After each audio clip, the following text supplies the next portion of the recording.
anak kami semua kelas 10 IPA, tetap semangat. Ya, pada pagi hari ini kita akan belajar tentang materi gerak jatuh bebas. Seperti apa itu gerak jatuh bebas? Tujuan pembelajaran kita di sini adalah yang pertama, siswa mampu memahami konsep gerak jatuh bebas.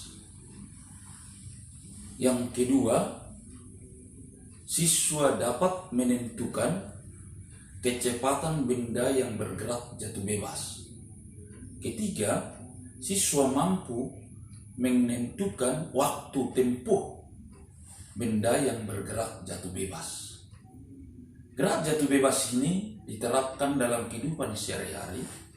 Misalnya benda jatuh dari ketinggian tertentu tanpa kecepatan awal.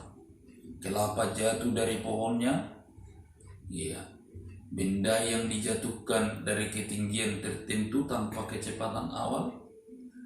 Kemudian waktu yang diperlukan itu jatuh bebas sama dengan nanti benda juga yang bergerak setengah parabola. Mari kita lihat materi ini.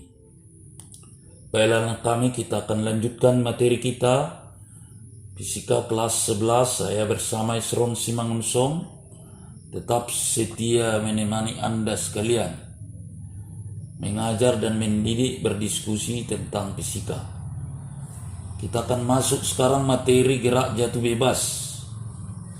Ya, kita melihat tujuan pembelajarannya adalah satu, memahami konsep gerak jatuh bebas. Ya, siswa dapat memahami konsep gerak jatuh bebas. Yang kedua, nanti siswa diharapkan dapat menentukan kecepatan benda yang bergerak jatuh bebas. Ya. Apakah itu kecepatannya setelah bergerak sekian detik atau kecepatannya menumbuk tanah. Berarti pada ketinggian semua hanya digunakan, ya. Yang ketiga, tujuan pembelajarannya adalah menentukan waktu benda yang bergerak jatuh bebas sampai ke bumi.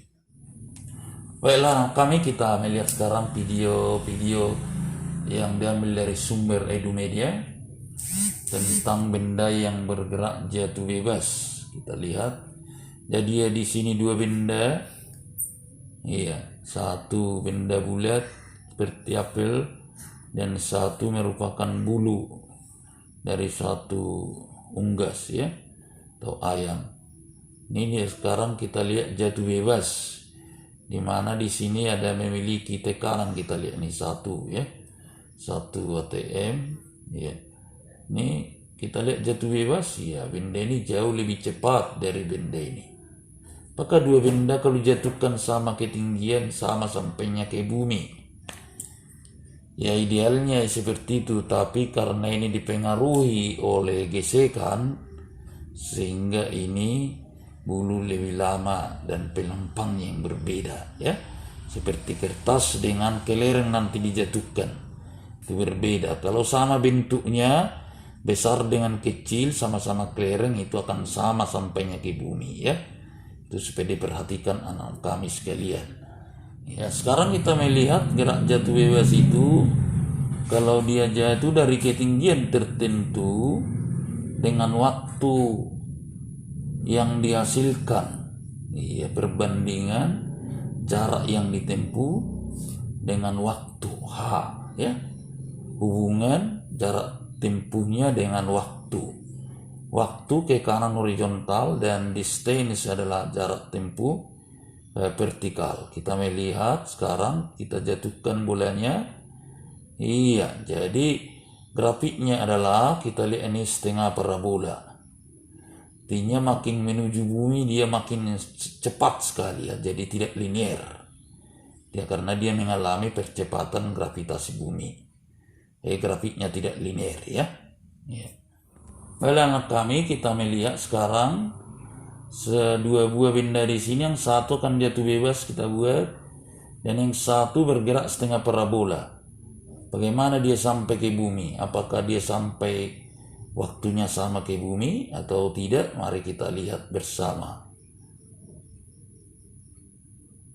Iya, ternyata waktunya sampai sama ke bumi. Berarti waktu setengah parabola itu bisa juga kita gunakan rumus-rumus di sini gerak jatuh bebas setengah GT kuadrat nanti. H sama dengan setengah GT kuadrat, kemarin juga setengah GT kuadrat menghitung. Iya, waktunya ya sama. Ya di sini sama, di sini 234 sama ya. Oke. Baiklah, kita akan melihat sekarang hubungan kecepatan dengan waktu dan ketinggian. Ini ketinggian dengan waktu H setengah GT kuadrat. Kecepatan akhir GT atau berapa sekon dia bergerak, inilah digunakan PT sama dengan GT. Ya, ini P0-nya 0 semua ya. PT kuadrat sama 2GH. Ya, rumus ini tetap kita lihat berasal dari GLBB, yaitu P0-nya jadi 0 sehingga tinggal A jadi G setengah GT kuadrat, tinggal PT P0-nya 0 tambah AT A jadi G GT. PT kuadrat sama P0 kuadrat 0 tambah 2AX A jadi G, X-nya jadi H. Atau PT sama dengan akar 2GH nantinya ya. Sekarang kita melihat contoh soal. Sebuah benda jatuh bebas dari ketinggian 200 km. Tentukanlah ini kecepatan A, kecepatan benda menumbuk tanah. B, waktu yang diperlukan benda sampai permukaan tanah. Jawab A, PT kuadrat sama dengan 2GH, PT kuadrat sama dengan 2 kali 10 kali ketinggian tadi 200 kilo kali 200 ribu.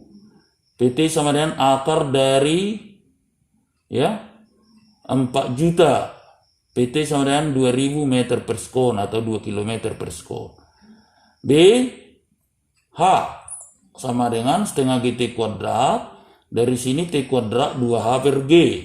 T kuadrat sama dengan 2 kali 200.000, 200 km dibagi 10 sama dengan akar dari 40.000 sama dengan T 200 detik.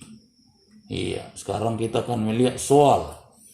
Yang pertama, sebuah benda jatuh bebas dari ketinggian 400 km. Tentukanlah A, kecepatan benda saat benda berada setengah kali ketinggian benda dari atas tanah.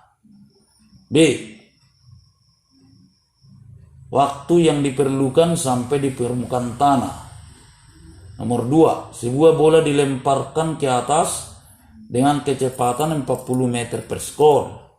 Kemudian bola kedua dilempar ke atas dari permukaan yang sama dengan kecepatan 47,5 meter per sekon.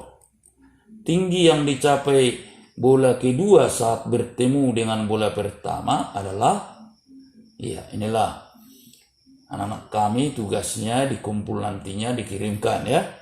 Demikian kepada kami, tetap semangat. Kalau keluar pakai masker, sering cuci tangan, rajin berolahraga, makan makanan yang bergizi. Kiranya Tuhan yang Maha Kuasa menyertai memberkati kita. Juga orang tua kita diberkati oleh Tuhan yang Maha Kuasa disertai.